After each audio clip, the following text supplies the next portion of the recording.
Queridos irmãos e irmãs, prezadas famílias, casais, hoje o texto do Evangelho trata de um assunto que em muitas famílias, em muitos casamentos, acontece, né? A questão do divórcio, da separação.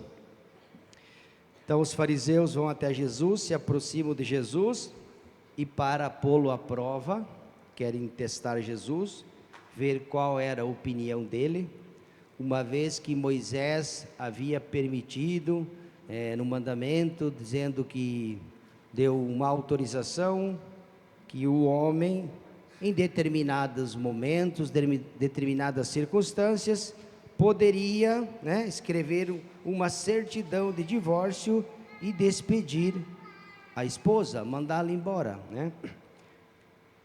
E é qualquer motivo, né? Então eles querem saber de Jesus qual a opinião dele, o que ele tem a dizer sobre esta questão. Depois de ouvir aquilo que eles relatam, que Moisés tinha dado uma permissão, uma autorização para que o homem pudesse repudiar, mandar a mulher embora, Jesus respondeu: foi por causa da dureza do coração de vocês que Moisés escreveu este mandamento. Porém, desde o início da criação não foi assim. Aí Jesus fecha com chave de ouro, dizendo: aquilo que Deus uniu, o homem não separe. Então aqui nós temos a indissolubilidade do matrimônio.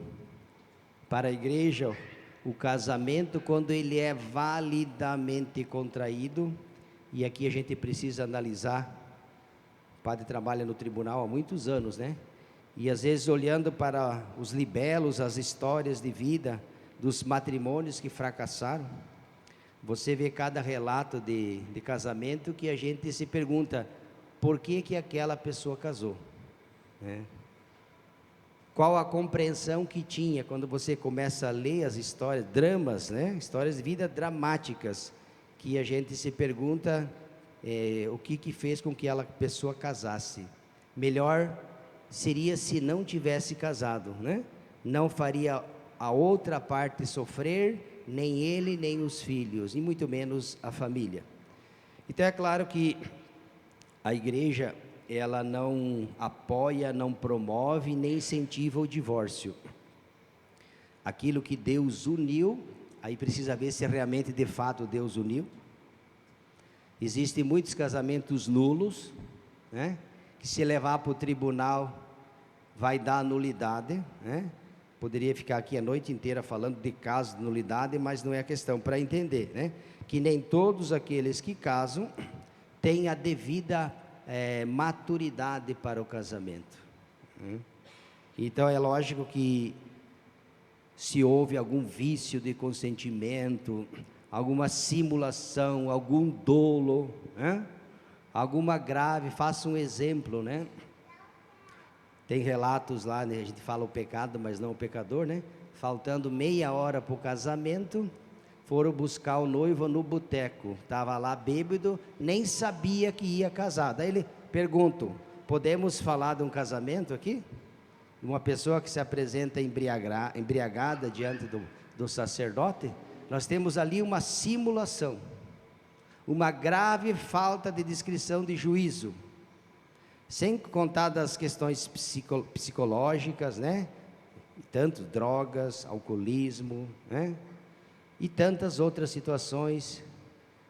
Um outro exemplo, né? Às vezes no período de namoro a pessoa se apresentou erro de qualidade de pessoa se chama. Durante o namoro era um santo, uma santa, depois do casamento virou um capeta. Na verdade escondeu, para poder obter o consentimento, então simulou, mostrou ser uma pessoa no período do namoro e noivado. Depois do casamento revelou uma personalidade completamente diferente, né? Aqui chama dolo, o engano para obter o consentimento matrimonial, porque se tivesse demonstrado o caráter que era, talvez aquele casamento. Então aqui nós estamos diante do engano, né? E tantas outras situações. Então estas situações e tantas outras, quando o casamento porventura vier a fracassar e essa pessoa entrar no tribunal, com certeza, porque existem casamentos, tem até livros escritos, né? Casamentos nulos, matrimônios que nunca deveriam sequer ter existido. Então eu pergunto para Jesus, né? Então Jesus responde: olha, se Moisés permitiu, foi por causa da dureza, e os exemplos que o padre citou podem se encaixar aqui: a dureza de coração, a incapacidade, o agravo e falta de discrição de juízo a respeito dos direitos e deveres e as obrigações que implica a vida matrimonial. É um compromisso da vida por toda a vida. Costumo dizer que não é poesia de fim de semana, de sexta, sábado e domingo, mas é um compromisso da vida e para toda a vida, na alegria, na tristeza, na saúde e na doença, todos os dias da minha vida, até que a morte nos separe. Esse vínculo, uma vez validamente contraído diante de Deus, nem o Papa tem poder para dissolver, se ele foi validamente contraído. Nem o tribunal eclesiástico nosso, nem o juiz, nem o vigário judicial, nem o bispo, se nem o Papa pode, muito menos nós que trabalhamos no tribunal, né? Quem pode mais é ele, né? Se nem ele pode, para dizer que o matrimônio, aos olhos de Deus e da igreja, ele é indissolúvel.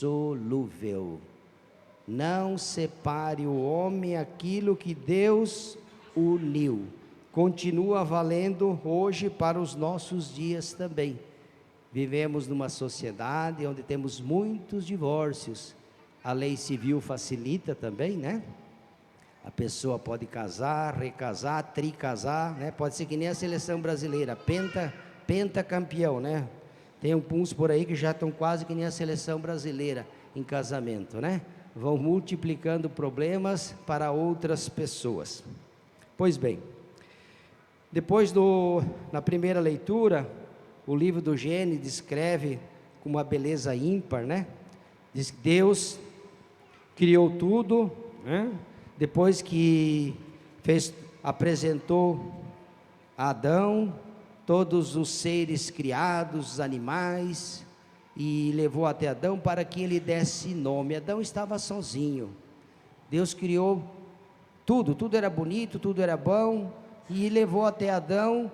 Ele olhou e deu o nome a todos os animais, mas ainda, diz ele, dentro de todo aquilo que Deus havia criado, não encontrou uma auxiliar que fosse semelhante a ele.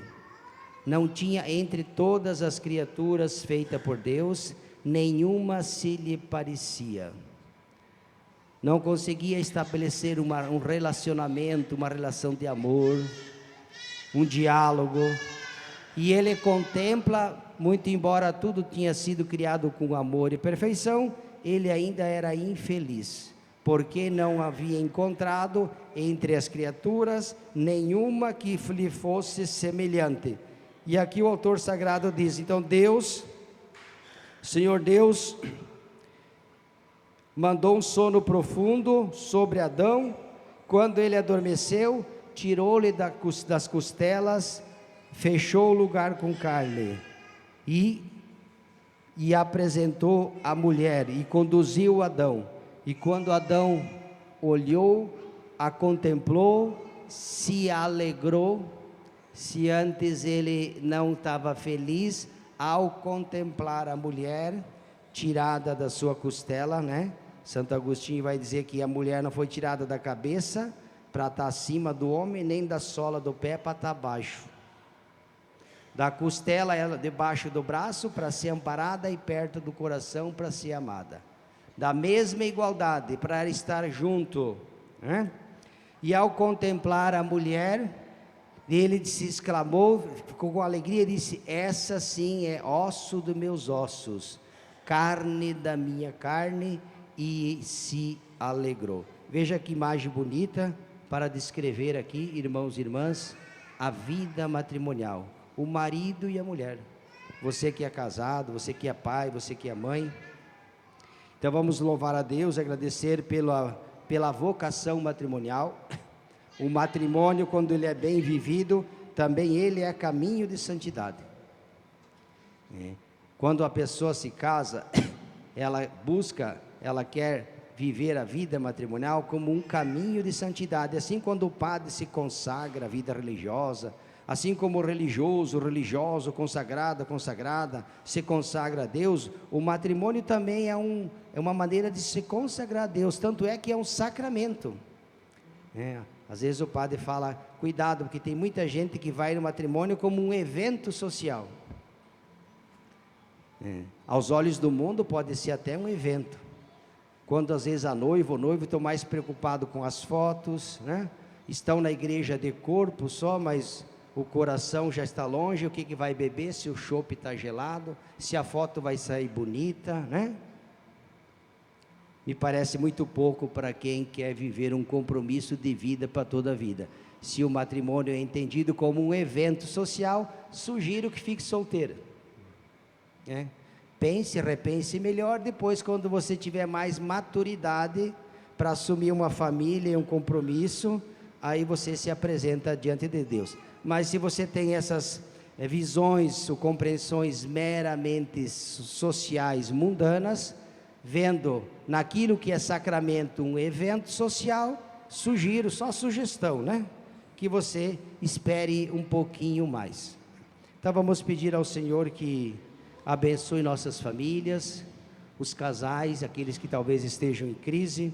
As dificuldades nos visitam e às vezes visitam também as famílias, assim como visita a igreja, os religiosos, religiosas, consagradas. Também a vida matrimonial não está isenta disso.